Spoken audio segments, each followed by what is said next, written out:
Selamat siang Pak Alam. Selamat siang Farid. Alam, hari ini kita akan coaching. Coaching itu bukan berarti Bapak melakukan kesalahan, tapi kita sekedar sharing dan edukasi sedikit. Nah, yang pertama itu Pak Alam kan di sini sudah lama lah ya bekerja di Bilog. Tahu nggak sih standar pengemudi Bilog? Standar pengemudi Bilog itu 5R bukan Pak? Kalau 5R kan beda. Kalau standar pengemudi Bilog itu super. Kira-kira udah pernah dengar belum? Tadi apa standar pengemudi? Ah, udah pernah dengar belum? Yang sebelumnya Si udah. super. Udah pernah dengar belum? Super. Oke. Belum berarti ya? Iya. Di sini kalau udah saya kasih gambaran.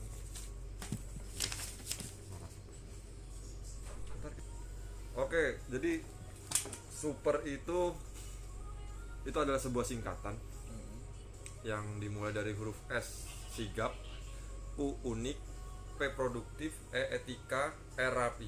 Nah, di situ bisa dibaca, ya kan? Sigap itu cepat tanggap, cekatan dan proaktif. Nah, dari super ini kira-kira Pak Alam sendiri sudah termasuk belum dalam kategori super? Ada gimana ya? Mungkin Kira-kira aja. kira-kira ya. Sepertinya belum sih Pak. Belum. Oke. Saya jelasin tentang super dulu ya. Vietnam. Nah, jadi di situ dijelaskan bahwa super itu sigap, cepat tanggap, cekatan, proaktif, stabilisasi pada target. Jadi driver itu di Bilog dituntut untuk menjadi driver yang sigap. Sekarang saya mau tanya,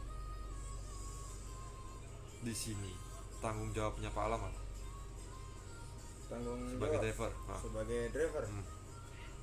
Tanggung jawab saya menyelesaikan kiriman sih utama. oke, melakukan pengiriman lah ya. Melakukan pengiriman. Terus,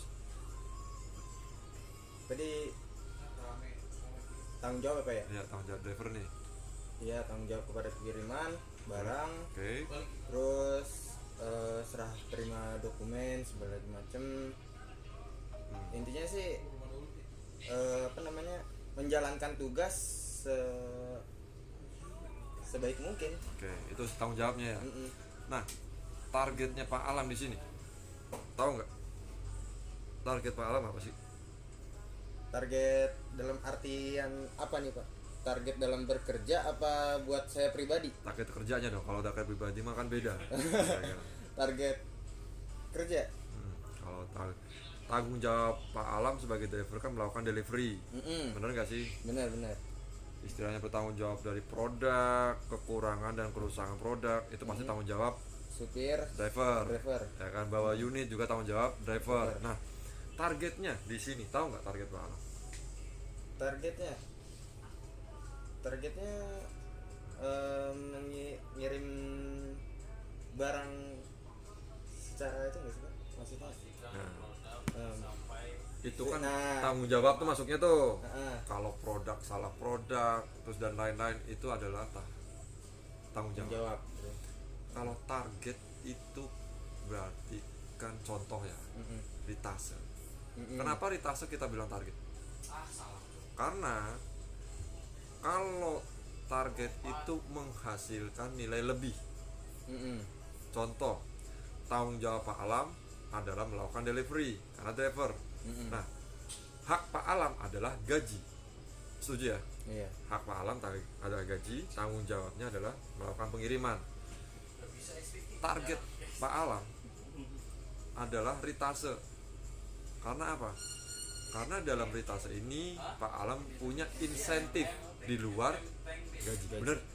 Ya, itu jadi bedanya. Kita pahami dulu nih ya bedanya target sama tanggung jawab ya. Jadi utamakan adalah tanggung jawab dulu. Setelah itu baru target ya. Walaupun dua-duanya sama, Oke.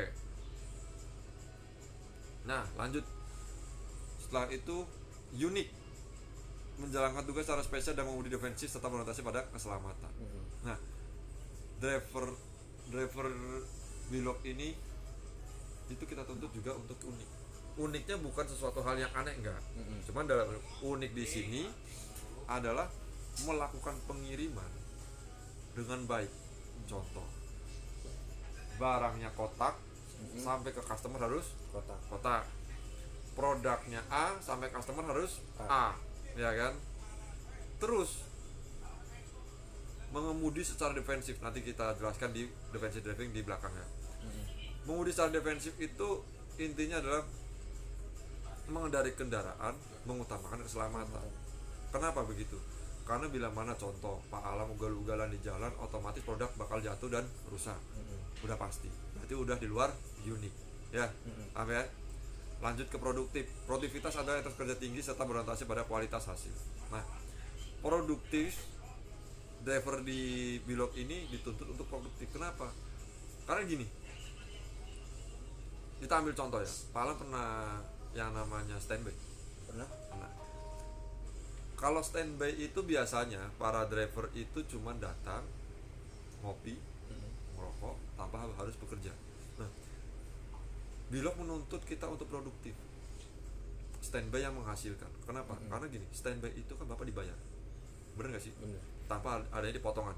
Setuju ya? Setuju. Nah, bila mana Pak Alam misalnya standby sampai ke sampai ke DC, daripada cuma ngerokok, ngopi, duduk tenang, ya kan? Lebih baik apa coba?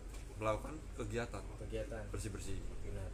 Habis bersih-bersih mobil, habis bersih-bersih difoto, dikirim ke pengurus.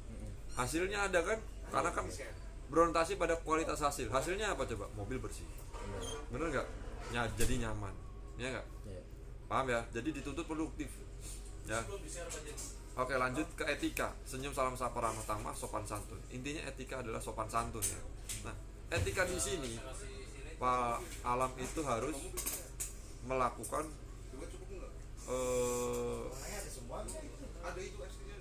kalau bahasa Jawa itu unggah-ungguh. Sopan santunnya enggak, beretikanya enggak cuma pada pengurus. Yang pertama pasti customer. Yang kedua siapa? Customer, kedua pelanggan, sama aja ya customer. Ya, customer pelanggan sama, pengurus. Pengurus. Habis itu lagi siapa lagi? Rekan driver. Karena apa? Rekan driver ini begini. Terkadang kan saya manggil Pak Alam nih dengan sebutan contoh, maaf nih ya, Pak Alam katakan pakai kacamata nih. Kita panggil katakan kambing lah contoh. Karena biasa kita manggil kambing katakan dengan kata-kata aneh-aneh lah ya. Kita nggak tahu nih kondisi Pak Alam lagi sensitif, ada masalah. Tahu-tahu pas kita lagi ngobrol, embing di sini.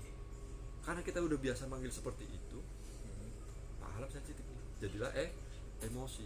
Bener nggak sih? Contoh di sini ada yang namanya Pak Nandi. Pak Nandi ini panggilannya kodok. Driver di sini rata-rata manggilnya kodok. Bener nggak? Nah, pas manggil dak dok, posisi dia lagi ada masalah, kita nggak tahu kan? Tahu-tahu apa lu kenapa ya? Kita nggak tahu. Padahal sudah terbiasa memanggil seperti itu, ya kan? Nah, seenggaknya beretika kepada rekan-rekan driver ya, karena untuk menghindari case ini, ya, paham ya? Oke, yang pertama tetap pelanggan.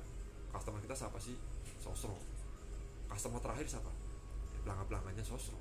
Bener nggak? Kalau misalkan Pak Alam senyumnya enak, dilihatnya enak, pelanggan pasti enak lah sama Pak Alam aja. Bener nggak? Kalau ketus, otomatis suatu saat, mohon maaf nih, Pak Alam ke otot A nih, ketus mulu mukanya nih, ya kan? Kita nggak tahu nih masalah Pak Alam nih. Tak tahu pelanggan pasti bilangnya, Pak saya nggak mau lah sama dikirim sama driver yang atas nama Alam, ya gak? Walaupun kita nama saya cengar-cengir aja udah, ya, walaupun beban berat beban hidup itu berasa ya, udah cengar-cengir aja yang penting, paham ya? Oke, kita lanjut karena 5R pasti udah paham, sering saya sampaikan, bener gak? Ya kan, ringkas, rapi, resik, rawat, rajin, udah sering saya sampaikan di briefing, pasti udah paham. kita lanjut ke defensive driving. Safety driving, habis itu safety driving dan defensive driving. Nah, saya mau tanya nih, apa perbedaan safety driving dan defensive driving? Kira-kira tahu nggak? Safety itu kayak pakai sabuk pengaman gitu. Terus ngeliat dinamika kendaraan. Itu defensif. Defensif. Apa coba? Tahu nggak kira-kira? Tadi apa tadi Pak? Safety ya? Safety kayak kita lihat dulu nih kondisi kita, terus kondisi fisik sehat apa enggak, terus kedua gunakan sabuk pengaman. Oke, masuk. Terus jaga jarak aman enggak ya? Jaga jarak aman defensif. Jadi Safety. intinya begini, safety driving dan defensive driving itu mempunyai tujuan yang sama. Pada intinya adalah mengutamakan keselamatan, entah itu pengendara atau pengguna jalan lainnya. Cuman bedanya adalah safety driving itu lebih ke pribadi. Ya kan? Lebih ke drivernya, istilahnya skill drivernya, penggunaan cara berkendara. Contoh ya tadi, bener, masuk ke kendaraan, sabuk pengaman, ya kan. Setelah itu apa lagi coba? Contoh skillnya apa? Dalam melakukan pengereman, ya kan. Nah, itu istilahnya safety driving. Kalau defensive driving itu yang bisa kita jaga, yang bisa kita analisa. Daripada sebelum kejadian saya harus melakukan ini, itu defensif. Istilahnya mendefend dulu. Ya. Jadi kalau safety intinya ada di drivernya. Kalau defensif lebih menjaga. Paham ya? Oke. Di situ tertulis ada yang namanya 5 langkah dasar defensif driving. 5 langkah dasar defensif driving. Yang pertama, baca coba. Pahami dinamika kendaraan. Oke, pahami dinamika kendaraan. Tahu nggak dinamika kendaraan? Ukuran kendaraannya.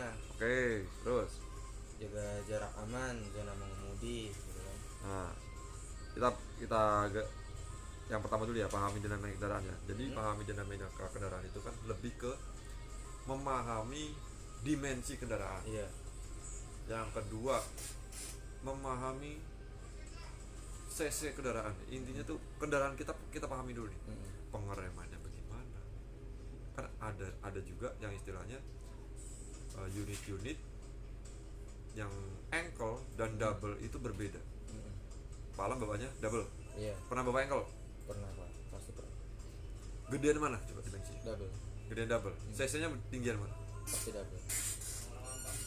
Rodanya pun banyak double. Makanya di antara double dan ankle ini kan berbeda. Nah, otomatis dengan tahu istilahnya dimensinya, pas suatu saat nih, contoh Pak Alang nemuin portal tinggi double berapa? 2 meter. Kita anggap 2 meter 100 atau 200 biasanya. Tertulis di portal 1,5, otomatis nggak bisa masuk. Kalau ankle tingginya berapa? 170. 1000 ya. 170 ya, sekitar 1 meter 110 lah ya. Nah itu misalkan ada di 2 meter, berarti kan dia masih bisa masuk. Itulah, kita pahami dinamika kendaraan kita dulu. Lanjut, bawahnya apa? Jaga jarak aman. Oke, jaga jarak aman. Jaga jarak aman zona mengemudi. Nah, di sini dijelaskan bila mana Pak Alam menggunakan kecepatan 50 km per jam, jarak minimalnya berapa? 25 meter. 25 meter. Sebelum kita lanjut, saya mau tanya, batas kecepatan standar di jalan itu berapa?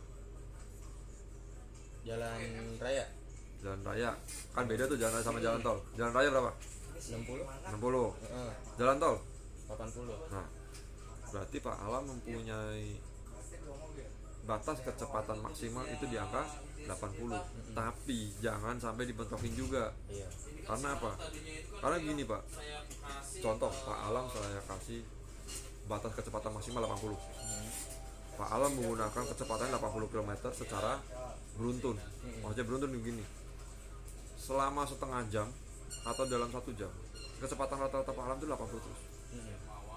Nah, dalam kecepatan 80 bila mana di depan itu terjadi ya maaf ya, atau amit-amit insiden nih mobil orang nih, otomatis kan kita lari 80 terus, kendaraan ini kan kenceng posisi, rem pun atau kaki kita panas lah.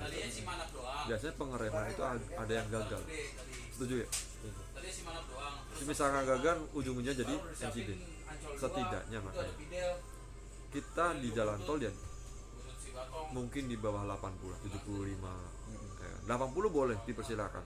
Tapi pada posisi mau nyalip, ya kan? Yang istilahnya nggak stuck 80 km dari awal sampai ke akhir jalan tol.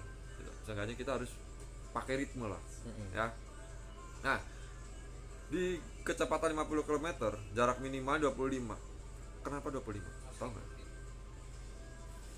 25 di kecepatan 50 meter. Kenapa ada jarak minimalnya Pak 25 meter? Paham? Mungkin biar kita dapat kayak reaksinya gitu loh Pak. Nah, jadi biar Pak Alam itu bisa menganalisa zona Bapak nih. Contoh di sini udah digambarkan. Ada yang namanya zona melihat, ada yang namanya zona analisa, ada yang namanya zona reaksi. Contoh, Bapak di depan lihat nih, ternyata mobil ngerem mendadak, mogok. Nah, ini Bapak lihat di sini kan jaraknya dari sini, ini kaca Bapak nih ya, ini 25 meter. Nah, dari jarak ini Bapak pasti merasakan yang namanya panik dulu. Bener gak sih? Rata-rata seperti itu. Pasti. Nah, Bapak akhirnya menganalisa, saya harus ambil kanan, kiri, atau lurus terus. Kalau misalkan nih, wah kanan rame, kiri juga rame, atau kiri istilahnya pembatas jalan kata, otomatis Pak Alam harus melakukan pengereman. Melakukan pengereman itu yang disebut dengan zona reaksi. Jadi Bapak Pak Alam itu punya waktu untuk menganalisa dulu nih, istilahnya saya harus ambil keputusan apa walaupun dalam posisi panik. Paham ya? Oke, lanjut. Selanjutnya ada awasi kondisi sekitar. Nah, sebaliknya aja Pak, kenapa driver itu harus mengawasi kondisi sekitar? Paham gak? Ya biar satu kayak kondisi sekitar, kayak kita lihat macet apa enggaknya. Kedua ada larangan rambut sekitar. Terus apa namanya, biar tahu kita harus gimana nih, kita apa yang kita hadapin gitu, kita harus lurus apa enggak, apa takutnya kan overbidden gitu kan, kita bablas. Berarti pada intinya kan kita lebih ke antisipasi. Makanya di sini dijelaskan juga pengguna kendaraan harus mengarahkan pandangannya jauh ke depan supaya bisa mengkalkulasi kecepatan dan jarak aman. Pandangan jauh pun bisa membuat kita memetakan kondisi, ya kan, yang dihadapi oleh driver sehingga kita menjadi antisipatif. Intinya ya tadi bisa mengantisipasi bila mana, maaf, kadang-kadang mama nih nyebrang nih, ya kan, sennya ke kanan, tahu beloknya ke kiri, kita nggak tahu nih ya. Tahu udah nyelip kita nih, tahu langsung motong, ya kan, kita nggak tahu nih, ya kan. Seenggaknya bisa mengantisipasi. Cuman kalau menurut saya tempat ramai itu lebih aman daripada tempat sepi. Benar. Nah kalau tempat sepi kurang waspada biasanya. Betul. Dikarenakan apa? Karena kita tempatnya sepi nih, kenceng aja nambahin kecepatan, udah naluri manusia dan naluri seorang driver. Mumpung lagi sepi, kenceng, tahu ada yang nyebrang, sering terjadi, bener gak? Bener. Tahu ada yang keluar dari gang aja, bener gak? Nah, oke ya, oke lanjut.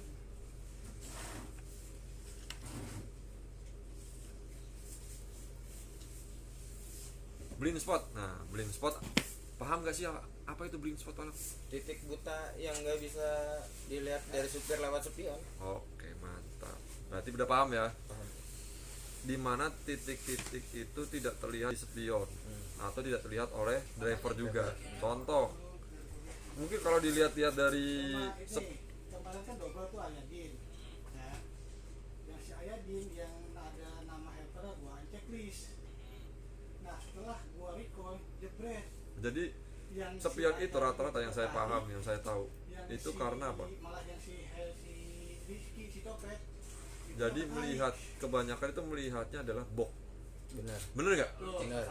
Pas kita Udah. melihat box tahu-tahu nih Udah gua gak buta mobil nyelip. gua. Iya. Atau enggak tahu-tahu dia di samping aja. Tuh. Kan kita otomatis juga kadang-kadang kaget, bener gak sih? Bener. Jadi seenggaknya kita harus bisa antisipasi juga. Lebih ke apa? Awasi kondisi sekitar. Bila mana contoh, Pak Alam sering bawa MOT juga kan, punya helper, lagi parkir katakan. Nah, helpernya bisa disuruh minta tolong. Tolong dong, lihat di belakang ada apa namanya, penunggunya apa enggak. Iya. Yang sering terjadi apa coba? Lagi parkir, blind van di belakang nih nggak kelihatan.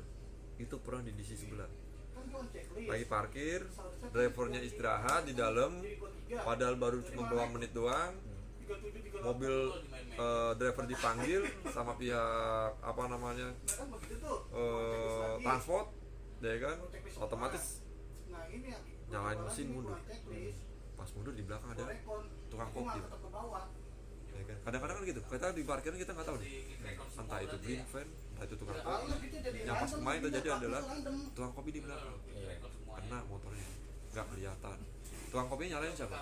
Driver. Nah, padahal yang salah sebenarnya siapa? Nggak jelas. Tukang kopi ngapain parkir di blind spot? Karena rata-rata Karena pemota kan nggak tahu. Nggak tahu, kalau itu tuh nggak kelihatan. Yang mereka tahu kan ada spion. Iya. Nah, spion juga kan kebanyakan adalah Cuma di kiri kanan doang. iya, ngelihatnya yang terlihat juga badan doang, Iya. nggak nyampe ke belakang. Belakang. Mereka nggak tahu. Kalau kita ada debat sama mereka, kita capek doang. Makanya seenggaknya untuk mengantisipasi, kalau misalkan lagi sendirian nih, ya udah turun dulu, cek dulu nih. Karena kadang-kadang namanya manusia, Pak, parkirnya sembarangan, Benar, Pak. ya kan? Asal kita mundur, tahu-tahu brak aja, baru udah dia teriak, ya nggak? Apalagi kadang-kadang kita di dalam mobil itu nggak dengar orang teriak di belakang. Biasanya tukang parkir aja gebrak-gebrak, bok, Iya. bener nggak? Kita teriak-teriak nih, op, nggak tahu kita. Apalagi mesin diesel. sih. Nah, kasar kan? Nah, itu dia. Jadi kita kadang-kadang karena buru-buru nih, Bapak Alam, wah kan? Bapak Alam, udah dipanggil berkali-kali. Karena kalau misalkan kita nggak datang, biasanya dilompatin. Dengar terakhir langsung kita panik, biasanya langsung mundur, biasanya begitu. Itu kemarin terjadi kayak gitu, ya kan? Ya. Jadi minta tolong itu. Lanjut. Ada yang satu lagi kalau nggak salah sebaliknya. Hindari distraksi dan paham marka. Distraksi kira-kira apa? Paham nggak? Distraksi itu kayak yang berpotensi mengalami insiden, kayak kita jangan main HP lah. Kayak main HP gitu bukan, Pak. Oke. Distraksi itu. Jadi distraksi intinya adalah hal-hal yang mengganggu konsentrasi kita dalam Iya. berkendara. Bener gak sih? Ya. Jadi pas kita main HP itu kan konsen kita keganggu. Ngobrol dah sama helper. Iya. Kalau misalnya ngobrol cuma sekedarnya aja mungkin enggak. Tapi kalau pas kita sama-sama lagi seneng, katakan ngobrolin bola aja deh. Tahu-tahu kan lebih lagi hetik-hetiknya lah ya. Lagi ngobrol enak-enak, di depan kita nggak lihat. Ya. Nah, lanjut adalah marka jalan.